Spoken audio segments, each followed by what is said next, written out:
Just a moment.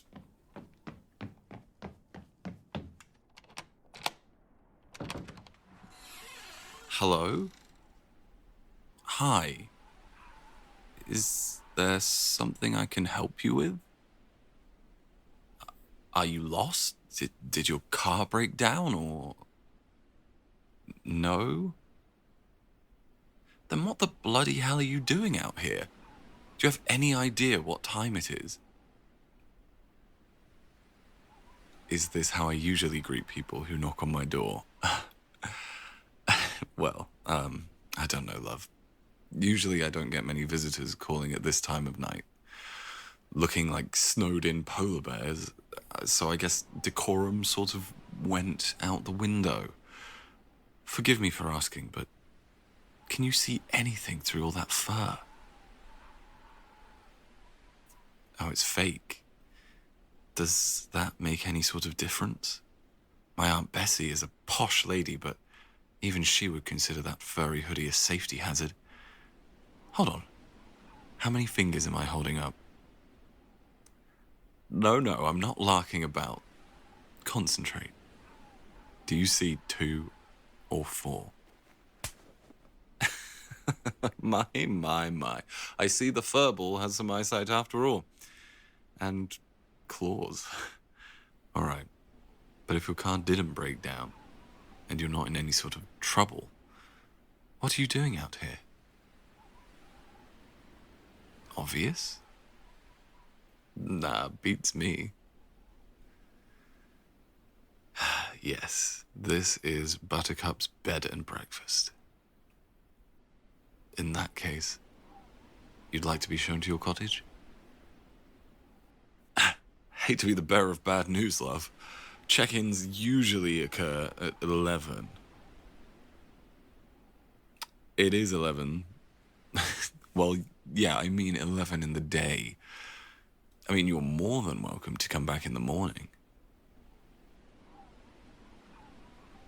You can't. Taxi already left. That does sound like a you problem. Not sure why I should be concerned. Listen, I don't know how things are run where you're from, but out here, people tend to follow decency protocols. You know, not barge in on someone's property and expect staff to be at their beck and call at all hours. What about customer service? What about it? My Yelp reviews said that this was the most hospitable lodging this side of the equator. Well, I hate to burst your bubble, but any sane person would tell you to sod off under these circumstances. Go on, why don't you try banging on my neighbor's door and see if he'd be any happier to show you inside? I don't know what you were hoping for. This isn't some upscale hotel in LA. You can't just stroll up and demand I house you without a reservation.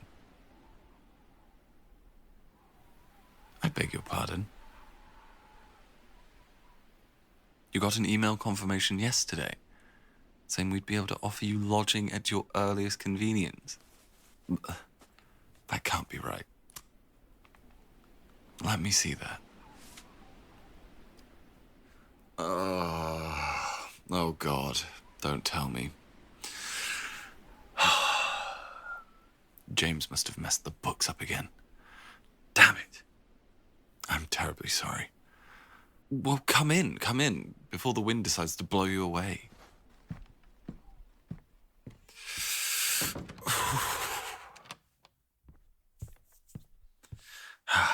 Shit, I have to apologize for being such an outright prick. It happens to the best of us. No, really, I'm truly sorry. With the snowstorm coming down and flights and reservations having been cancelled all month, and I honestly wasn't expecting guests until next week. I genuinely thought you were one of those tourists who just shows up and expects people to roll out the red carpet. You see, my mate has been helping me out with getting all the cancellations in order while I've been occupied with, personal matters, and he must have been the one to answer your email and not told me about it. It's not just that. Coming here was a last-minute decision, and they rescheduled your flight, so the only way to make the trip was to come today? So you're a week early. I see. Can they do that? I mean, I've heard of flights getting delayed, but never moved forward. It was a first for you too. Then. Well, I'm glad I'm not the only one who's feeling a bit out of sorts. No, it's no trouble. I can check you in. After all, there's plenty of room.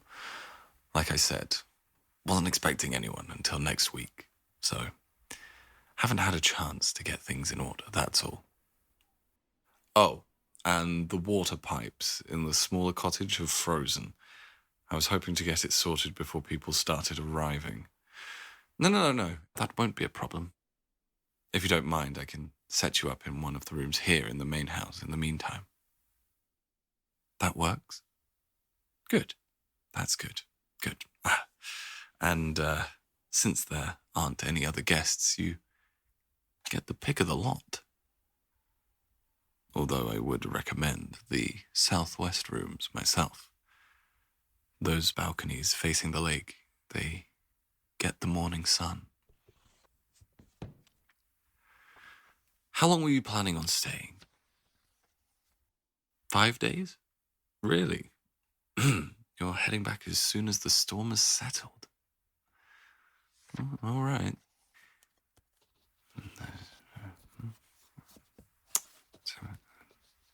No, there's nothing wrong with that. Just, folks usually like to take their time when coming out here to the countryside. You know, to relax, decompress. You think you'll manage to do that in under 48 hours? All right, love. Sorry if I have a hard time believing that. You don't strike me as the sort of person to ever relax. What kind of woman do you strike me as? To be completely honest, a very tense one. But that might be because of that polar bear getup. It's kind of hard to gauge someone's character when you can't make out their face. Yeah, that is better. Where were we? Check-in. Right. And the name was... just as pretty. All right. And since we're introducing ourselves, I'm Colin, by the way. Pleasure. Jesus, your hand is like a block of ice. Come on. Let's get you warmed up, shall we?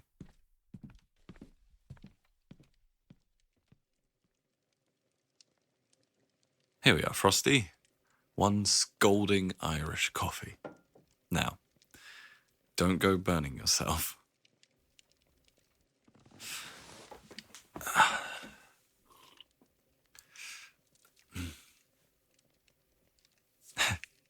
It's spectacular, is it? Well, in that case, I'm glad. We Brits usually don't play around with coffee. Give us a selection of good teas and, well, let's just say that we take our tea very seriously. And our liquor. Hence the care I took with your beverage. No, I've never considered bartending. I like mixing things together well enough, but I don't really have time to play around with it as much as I'd like. No. All my heart and effort goes into this place. However, I do get to dabble in the culinary arts from time to time. This is a bed and breakfast, after all. How come I decided to open this place? Well, it was it was my dream for a very long time. It's actually quite a funny story now that I think about it. When I was younger, I couldn't wait to get out of here. Yeah, really, I felt so stuck and restless. Like time stood still for me. And I don't know. Like the very ground that I walked on was made out of tar. I promised myself that as soon as I could, I'd pack my bags and never look back. So, after university, I got a job in marketing that allowed me to travel. Yeah, it was a great experience and all. Getting to see different places and experiencing other cultures. But after a while, I found myself missing Wiltshire. Missing everything about it. The rowdy pubs in the village, the goats roaming in the backyards, and the wind on my face as I walked through the fields. I figured this was a place good as any to, I don't know, make into a destination for weary travellers and pilgrims. Like a home away from home. Ah, you think that's pretty clever? I don't know. I've been known to have my moments of genius from time to time, but none of it would have happened if it wasn't for... What about the name? You mean Buttercups? That's an ode to the greatest movie of all time, of course. The Princess Bride. Oh, come on now. You haven't seen it. I can't believe this. It's a classic. Oh, yes, it is. I mean, it has all the things a person could want. Mystery, romance, and adventure. Besides, the phrase, as you wish, lends itself nicely to a place focused on customer service. Don't you think? Where was that accommodating attitude when I wouldn't let you in? Ah, she aims straight for the throat. Touché. I do feel awful now, truth be told. Must have made a great impression on you, haven't I? You've met your fair share of assholes, I suppose. Is that why you've come here? To escape said assholes?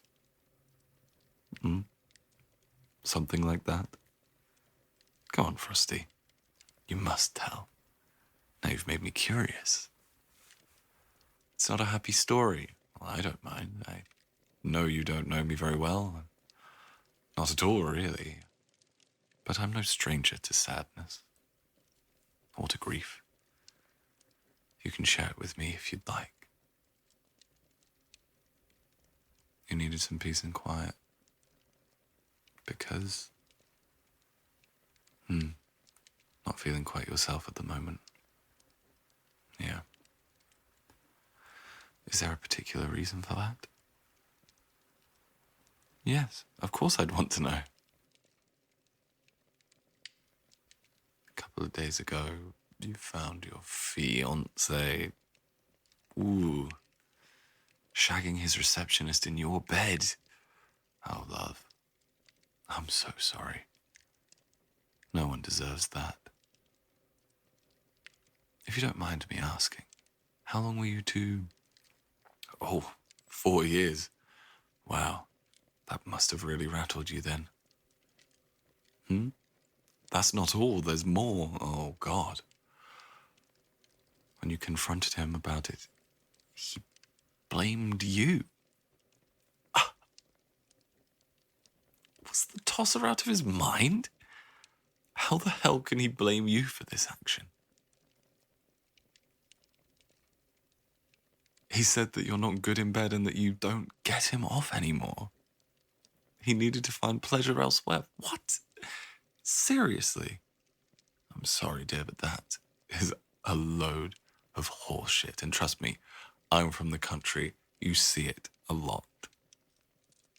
Yes. Yes, really. I mean, are you seriously going to take the word of your cheating ex, who, by the way, sounds like a downright wanker, over common sense? First of all, sex isn't just about getting off. I mean, yes, it's part of it, a big part, but not the most important one. And if a person can't come, most likely it's a them problem, not a you problem. Secondly, I mean, God, have you taken a good look in the mirror? You're quite lovely. Any sane man would count himself lucky, better yet, blessed, that he had the privilege of seeing you naked. getting him off my ass. Well, there's no need to thank me. I'm just being honest. Did you love him? You're not sure. You thought you did, but after everything that happened, you're not sure you know what love looks like anymore. Now that truly breaks my heart. And my trust in humanity. Pity? No, you've got it all wrong, my dear. I don't pity you. I feel empathy. There is a difference.